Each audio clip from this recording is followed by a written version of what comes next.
Hi friends, welcomes to my channel Tinku special. Friends ఎలా ఉన్నారు? బాగున్నారు ఫ్రెండ్స్. నేనైతే చాలా బాగున్నాను. ఈరోజైతే మీకు మంచిగా బీరకాయ చట్నీ అంటే బీరకాయ పచ్చడి అనేది ఇంట్లో ఉండే సింపుల్ వస్తువులతో నేను తయారు చేసి చూపిస్తాను. దీంట్లో మనం కొన్ని వస్తువులు వేస్తే ఈ బీరకాయ పచ్చడి చాలా టేస్టీగా రుచిగా వస్తుంది. ముందుగా అయితే బీరకాయని తొక్కు పైన తీసుకుని శుభ్రం కడిగి, అంటే బీరకాయ పచ్చడికి తొక్కు వేస్తే చాలా టేస్టీగా ఉంటుంది. ముక్కలు చేసుకొని చేదుగా ఉందో తీపిగా ఉందో చూసుకొని కట్ చేసుకొని పక్కన పెట్టుకోవాలి. పచ్చిమిర్చి ఒక 100 గ్రాములు వేయాలి. అంటే నేనైతే 2 బీరకాయలు మీడియం సైజ్ తీసుకున్నాను. పచ్చిమిర్చిని కూడా చక్కగా కాస్త తెల్లవి కాకుండా నల్లవి కాకుండా పచ్చడికి అనువుగా ఉండే కారంగా ఉండేవి తీసుకొని బాగా సరిపడినంత నూనె వేసి చక్కగా వేయించుకోవాలి. తర్వాత ఈ బీరకాయ ముక్కలను కూడా వేసుకోవాలి. ఎందుకంటే బీరకాయ ముక్కల్లో నీరు ఉంటుంది కాబట్టి మూత పెట్టి వేయించుకుంటే నీరు అయిపోద్ది. అందుకని మూత పెట్టించుకోకుండా సన్నని సగం అంటే మీడియం ఫ్లేమ్ మీద వేయించుకోవాలి. తర్వాత దీనికి నేనైతే మీడియం సైజు టమాటాలు 2 అయితే వేసాను. ఒక చిన్న కుంకుడుగాయ ఎంత అంటే కొద్దిగా ఎక్కువ చింతపండు అయితే వేసాను. అంటే టమాటాలు వేస్తున్నాం కాబట్టి పులుపు చూసుకొని వేసుకోవాలి. చాలా పుల్లగా ఉంటే మాత్రం బాగోదు. మీరైతే మీకు ఇష్టం ఉంటే పుల్లగా ఉంటే వేసుకోండి, ఎందుకంటే చాలా బాగోదు కాబట్టి మీడియం సైజుగా వేసుకోవాలి చింతపండు.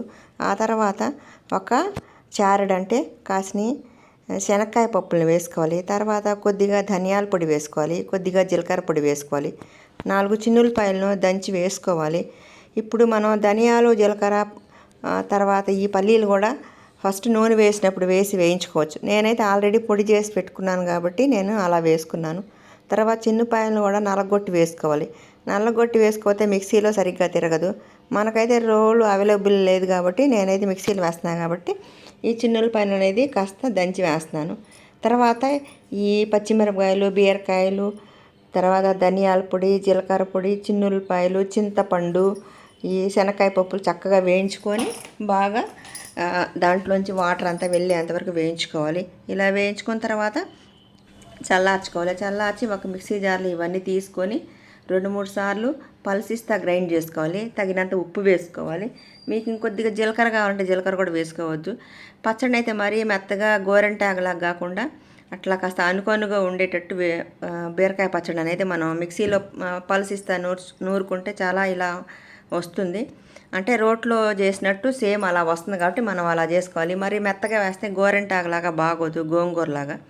అందుకని నేను అలా చేశాను. పచ్చడి అయితే రెడీ అయిపోయింది. తర్వాత వేయించిన దాంట్లోనే ఒక 2 స్పూన్లు నూనె వేసుకొని 2 ఎండుమిర్చి తర్వాత తాలింపు గింజలు తర్వాత కొద్దిగా కొత్తిమీర కొద్దిగా కరివేపాకు తర్వాత కొద్దిగా ఇంగు వేసి ఈ పచ్చడి అనేది మనం తాలింపు పెట్టుకోవాలి. ఈ తాలింపు అనేది బాగా వేగింది. ఈ వేయించిన తాలింపుని ఈ పచ్చడిలో ఒక బాక్స్లో తీసుకోవాలంటే ఒక గిన్నెలో తీసుకొని వేయించుకోవాలి.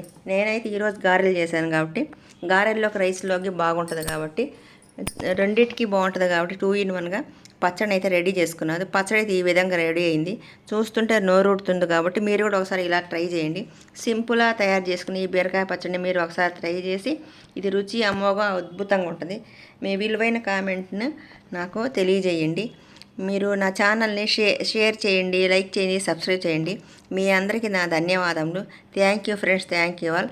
మీరు కూడా ఇలాగ ట్రై చేసి రైస్లో ఒక నెయ్యి వేసుకొని తినండి.